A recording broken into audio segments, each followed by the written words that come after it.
today's very busy schedule. The first item on the official agenda is a conversation on European neighbourhood, a test for European foreign policy vision and capacity. The first two panelists are Mr. Ioniță, State Secretary for Strategic Affairs at the Ministry of Foreign Affairs of Romania, and Senatore Benedetto Della Vedova, Undersecretary for Foreign Affairs at the Italian Ministry for Foreign Affairs and International Cooperation. The moderator for this first session is Sanda Nicola, news anchor at Digi24. Gentlemen, Ms. Nicola, please join me on the stage. Good morning and a very warm welcome. It is for the first time that I'm part of Bucharest Forum, therefore thank you Ioniță, thank you Aspen Institute for the opportunity to be here. A TV journalist should definitely not miss the chance to access the expertise of such distinguished guests. So we have here Mr. Ioniță, the State Secretary for Strategic Affairs in Romanian Foreign Ministry. Also, it is a privilege to meet Senator Benedetto Della Vedova, the Italian Undersecretary for Foreign Affairs. Benvenuto a Bucharest, grazie mille. I don't remember any prophecy that would describe Europe as it is today. Like so many other Eastern Europeans, I grew up with the feeling that once we got rid of communism and NATO plus the European Union opened the doors for us, we'll be fine. Peace is granted and prosperity is on its way. We were finally liberated from fear. We were finally part of something great, a healthy construction, we thought, well coordinated.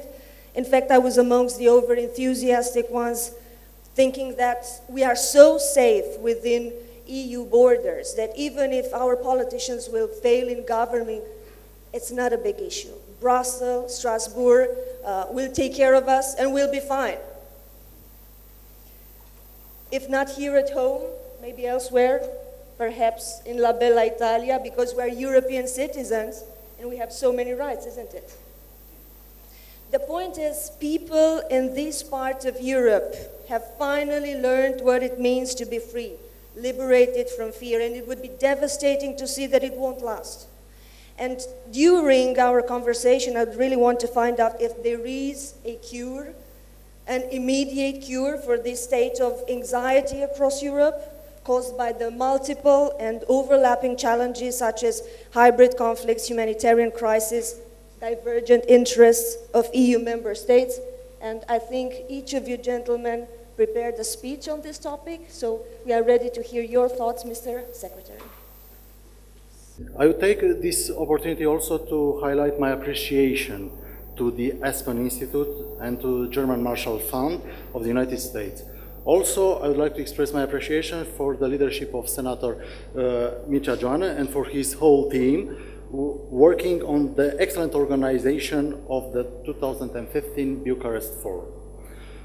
I do consider that this is a timely debate. In November this year, we expect the results of the European Neighbourhood Policy review process, and this reform, ENP, will lay the ground for the next level of the EU strategic exercise, namely the future EU global strategy. It's needless to say that the international context is changing. New risks and challenges have to be taken into consideration. For instance, in dealing with migration pressure, the EU's credibility is at stake. We hope that the reform ENP should further be based on the long-term strategic directions and balanced approach towards eastern and southern dimensions. The current situation in the south should not cast a shadow on the evolving situation in the east. If so, this would be a great strategic mistake. Allow me a few words on the process of drafting a revised ENP. In principle, the core ideas put forward within the consultation process are the appropriate ones, but the real check will stay in the implementation and its methodology. The review of the ENP can contribute to the need for empowering and enabling partners to prevent and manage crises. One of the main elements which emerge from the consultation process is that the ENP should reinforce its security dimension. No need to elaborate on the nexus between security and stability, and between the stability and prosperity. ENP partner countries need to become a more resilient against threats, including hybrid threats. While the current ENP lacks an explicit conflict prevention and security dimension, the ENP review is a major opportunity to significantly step up our security-related cooperation with neighboring partner countries. Romania pleads for rigorous implementation of differentiation and ownership principles, while further promoting a clear focus and a more tailored cooperation. In this respect, first, we should rethink and improve the flexibility of the current partnerships between the EU and the ENP countries. Second, we should take into account the specificities, the performance, and the engagement of our partners. The current developments require such a differentiated approach. Third, we should use the complementarity between the ENP instruments and the Lisbon Treaty's toolbox in the other fields, mainly CFSP, CSDP, the development cooperation, as well as the humanitarian assistance. Fourth, and the EU should better coordinate its actions and initiatives with its main strategic partners and like-minded countries, including the ENP countries, as well as with other major stakeholders such as the UN, NATO, OECD, League of Arab States, and other relevant international and regional organizations where applicable. A particular attention at the same time should be paid by using the EU relevant instruments to issues of conflict and instability in the EU neighborhood, with a view of a better addressing the vulnerabilities and increasing of our ENP partners' resilience to different external threats, including terrorist and cyber security threats. In a nutshell, we need to be creative and more strategic in our efforts aimed at reforming the ENP, including when it comes to promote cooperation and to build political trust between the ENP countries and beyond our neighborhood area. Distinguished audience, one may ask, what is Romania's contribution to this review process? And I can tell you that my country proposed the concept of security trust during the ENP review process. But what are these trusts? In very simple words, they are genuine and inclusive platforms of dialogue and confidence between our partners with the aim to improve the security environment in the largest meaning of the concept in the ENP area. These platforms of dialogue could focus both on the EU's immediate neighborhood and on the neighbors' neighbors, and with the potential involvement of other interested global partners such as China, United States, Russia, other states interested in the specific regions, international organizations, and financial institutions. In our view, there are three hotspots where we have to focus on. First one, the Black Sea and the Caucasus. The second, the Gulf, and the third, the Sahel sub-Saharan region. The recent realities in Syria and the facts on the ground are demonstrating that the three hotspots have been correctly identified by my foreign ministry. Basically, we propose three platforms of informal political dialogue, through which, together with our neighbors and their neighbors, we, namely the EU and the global actors, will identify the exact problems that should be addressed in order to overcome the difficulties that affect the relations and the climate in that specific region. Please try to imagine applying these platforms of cooperation on the current migration crisis. You may be surprised by the results. I do thank you for your attention, and I'm looking forward for your questions, if any.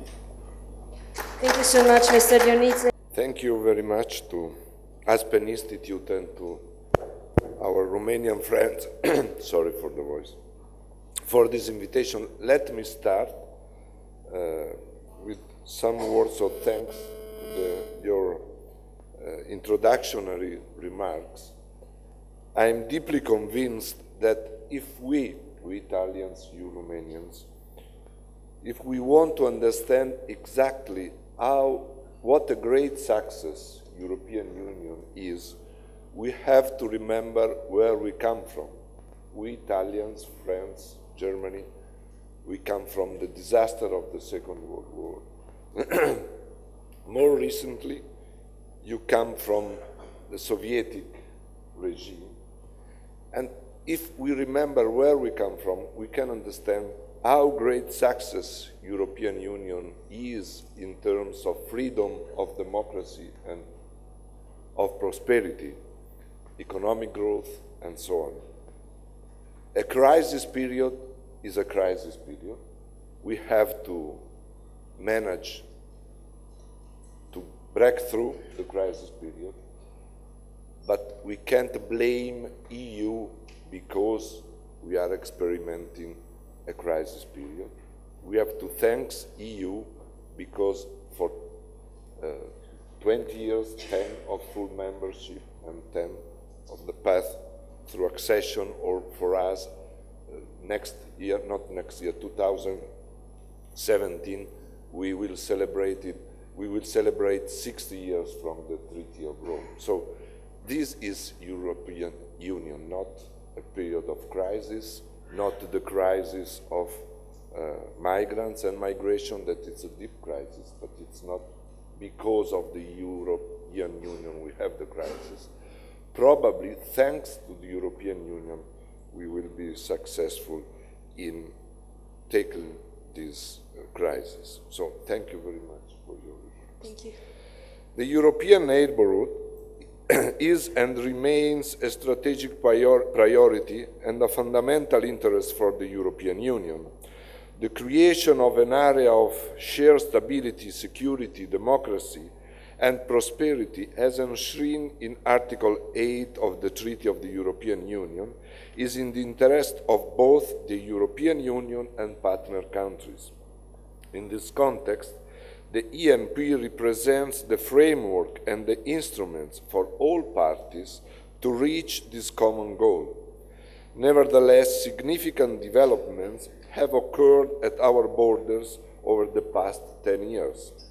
New challenges have arisen, and our neighbourhood is less stable today than it was 10 years ago.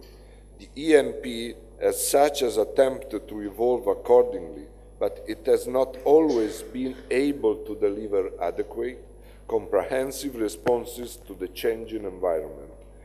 In addition, the ENP has not always been able to adapt to the expectations, sensitivities, and aspirations of our partners. It is exactly against this background that the Commission has launched the ENP review process aimed at updating its framework and enhancing its effectiveness for coming years. Such initiative is based upon a broad consultation led by the EEAS and the Commission, which has involved Member States, partner countries, the European Parliament, and other stakeholders such as civil society. This process is expected to be fulfilled by mid-November next, with the Commission issuing a joint communication on the subject. Italy is actively contributing to such process, expressing our vision about the review ENP and stemming from an internal reflection which has also involved our Parliament. The first point made when criticizing the ENP as it's now regard its lack of effectiveness in addressing the several crises at our borders.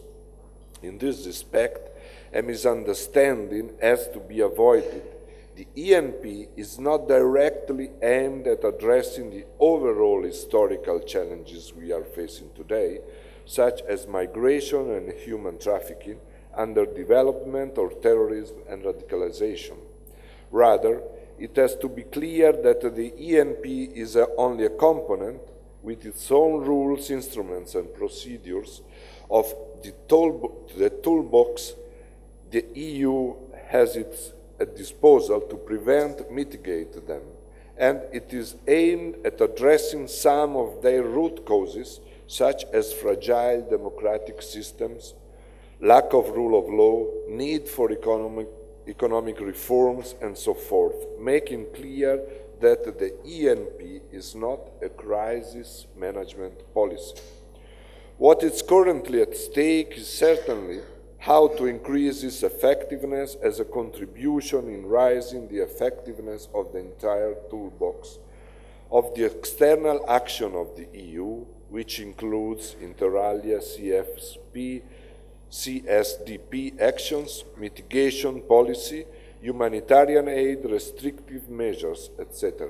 For example, if we think that the overall social political context in the southern neighborhood is now worse than 10 years ago, then blaming the ENP for that worsening would be unfair.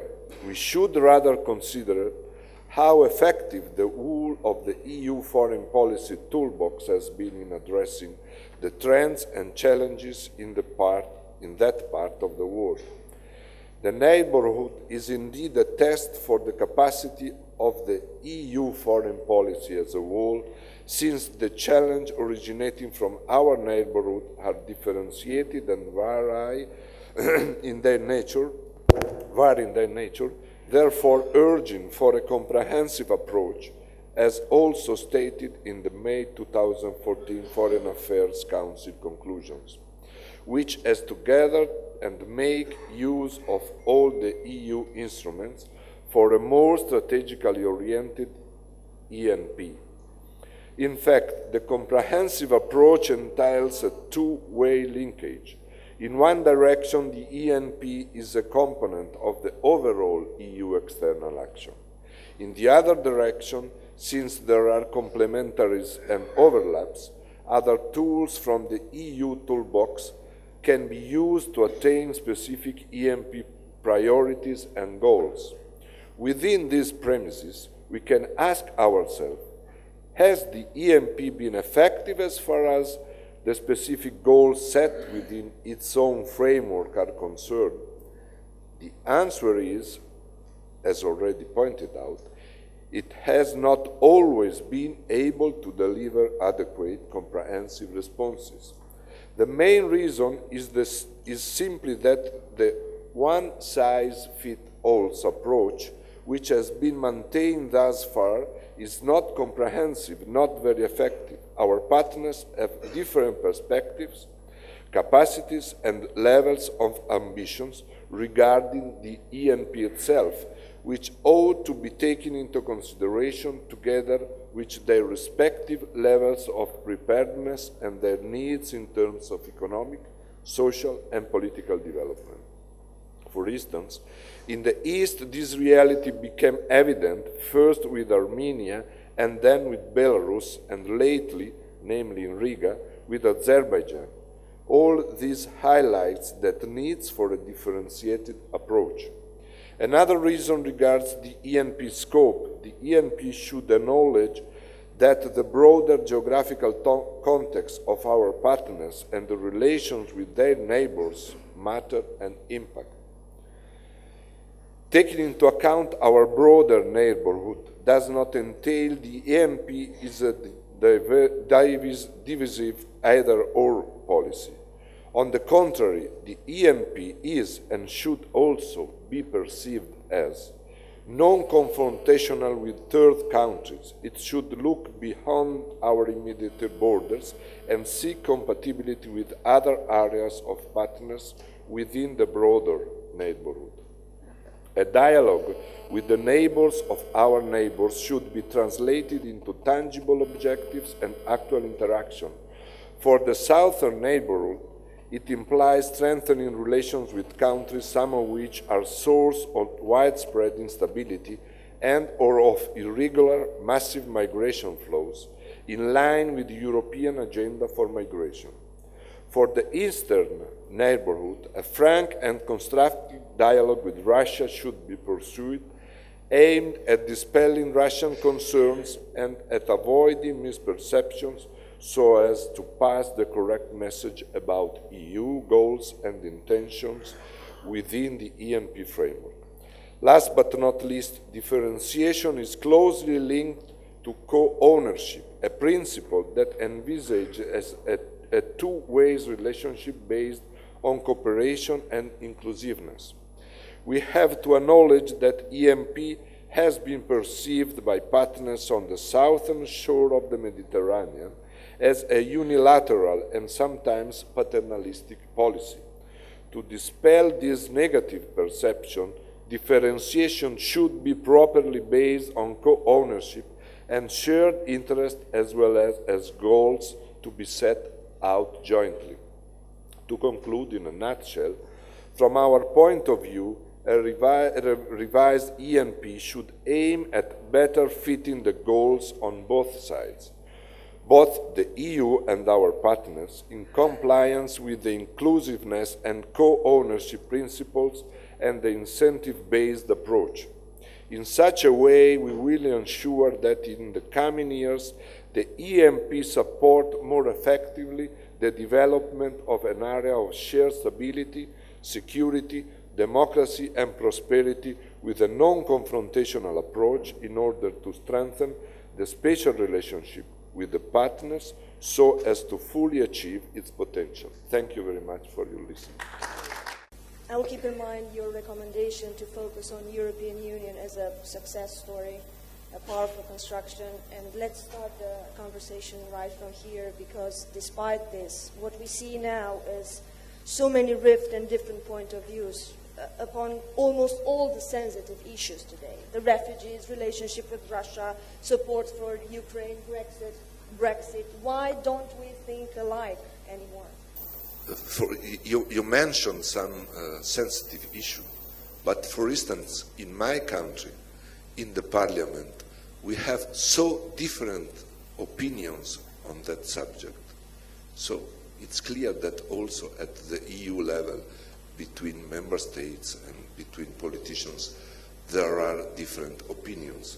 But we are not going to close the Italian parliament because we have different opinions on migrants. We are trying. You have to agree on something. Yes, we are trying to have a position with the broader majority that is possible, not to close the parliament because me and my counterpart have so deeply different vision on migration. Do you think that it is still possible to have a common policy vision? It's in the interest of the EU citizens from the south to the north of Italy, from Romania to Portugal. This is my opinion. We have different opinions on how to tackle, which measures to take. That it's normal. It's normal in the US to have different opinions about migrants, if to regulate the illegal migrants. In the campaign for the US presidency, they are discussing very toughly about to manage the illegal migrants. It's normal, but they are not going to separate the 50 US states because they have different opinions. Agree, Mr. Secretary? To some extent, we yes. shouldn't be worried at all. It's just a democratic situation, a perfect one.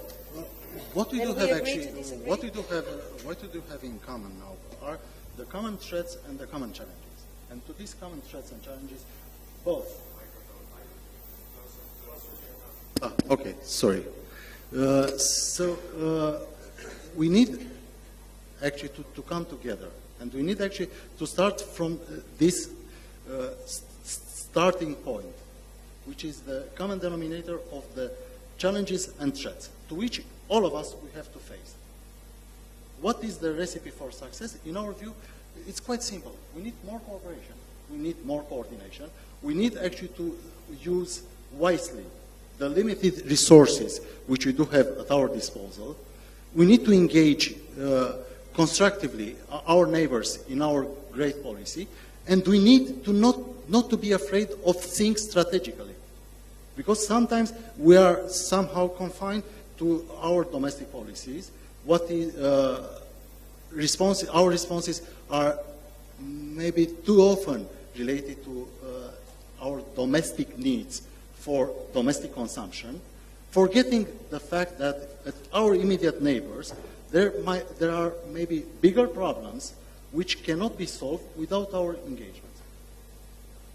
And to some extent, as I said, I fully agree with what was said here. But do you feel a state of anxiety across Europe that's increasing? Sorry? A state of anxiety, people worrying across Europe? Do you feel this? Yes. Or it's just the media discourse? No. For instance, in my country, we have been experimenting the so-called invasion of migrants for 2 years and more. And we were on the border of the EU in the islands, in Sicily and south of Sicily. Do you feel alone dealing with this problem? Well, we started immediately to say, please, friends, this is not our problem. These are not people coming to Sicily, and neither coming to Italy. They are coming to EU. There are hundreds of thousands of people wanted to reach EU, and must be an EU problem. At the beginning, the acceptance of these kind of statements was not so high. But at the end, when other channels of migrations opened from Turkey, from eastern side, we at EU level understood, better late than never, that we need common EU policy on migrations to preserve better our citizens from anxiety and from fear. EU is so big, so rich region, and together we can manage the migration flow, because they arrived not because of Europe, probably thanks to European Union. Our single member states, our single country, can manage better to avoid social turmoil because of the migrants. Maybe as us, the Eastern Europeans, everybody's thinking that once you are in the EU, peace is granted and prosperity is on its way. But it's the reality. Reforming the EU foreign and security policy is definitely a necessity. Do you think that at some point we will have the army of the European Union? We need to have the necessary capabilities to deal with the threats and challenges to which we are facing with. And we need, in order to have this, we need to engage more in a cooperation with other international organizations. And for Romania, for instance, it's extremely important to have a strengthened cooperation between NATO and the EU. We are a small country with limited resources, so we need to be able to engage in a wise manner our limited resources in order to avoid duplication of effort. How are we doing so far? So far, so good. And the decision of the Romanian political establishment to increase the level of the defense budget to 2% from 2017, I think goes exactly well in this direction. Because we know that in order to have stronger and the necessary response outside, first of all, we need actually to provide for our own defense. And I think Romania understood well this. So whether or not the time has come for Europe to have its own army, I cannot provide now for the time being an answer. But we need actually to strengthen our CSDP. We need to strengthen our CFSP, and we need actually to use in a complementary manner the instruments which are available. Because the EU has, as we speak, a set of instruments when it comes to humanitarian assistance, when it comes to development assistance, which are to be strengthened in order to deal to the challenges such as migration and the security threats. Is it a necessity, Senator Della? Yes, I totally agree with him. Me personally, I want to keep on cultivate not the dream, but the political goal of a European Union common defense policy and of a European Union army. but this is, I hope it will be possible to reach this in the future, because it will be, in my opinion, the more effective way to protect the freedom of the European citizens. But I agree with him, according to the legal framework, to the treaty, we can improve cooperation and we can use the tools that are on the table to improve cooperation, collaboration, and to start to save some money country by country and have the same and probably much more effective operations if we work together, of course, also with NATO. But about EU, we have tools that we can use in the treaty to improve our capacity, strengthening the cooperation and collaboration between the army. What do we replace Eastern Partnership with? And what will European neighbourhood policy look like in the context of the migrant refugee crisis? As I mentioned, or as I tried to mention in my speech, we need a revised ENP with a more strategic focus on the security dimension. We need, in this new revised policy, to engage more with our partners in order to come together to solutions which are applicable for not only for partner countries but also for the EU member states. That's why Romania has proposed actually this security trust as a platform of dialogue. First of all, we need to listen to the needs of those countries concerned. We need to tackle the problem where the problems are.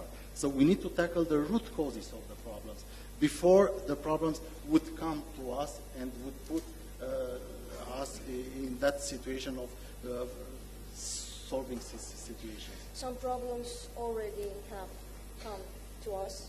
And can we have a new Russia foreign policy while diverging so much in Syria and Ukraine? Can you repeat, sorry? Can we have a new Russia foreign policy while we have so many differences? Russian foreign policy is a tricky issue. But as I said, I think that we have to reassure Russia that our neighborhood policy is not at all an aggressive policy, and we are not a fear for Russia. Our goal is to help our neighbors in our own interest to be more prosperous, more stable, more democratic, and rule of law based, because this is the best way to preserve risks on our border. Let me put it the other way. How do you convince people in this part of the world that Russia is no longer a major threat? Well, I think that we have to convince people all over Europe, and especially in this area, that EU and the NATO umbrella is 100% secure.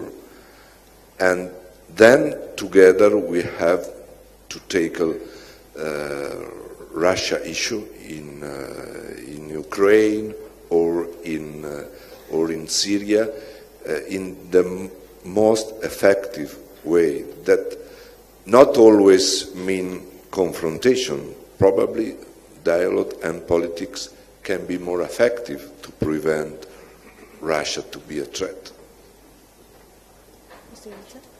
My answer is maybe more simple than the answers of my predecessor. Yes. Italian are more complex. Yes, yes.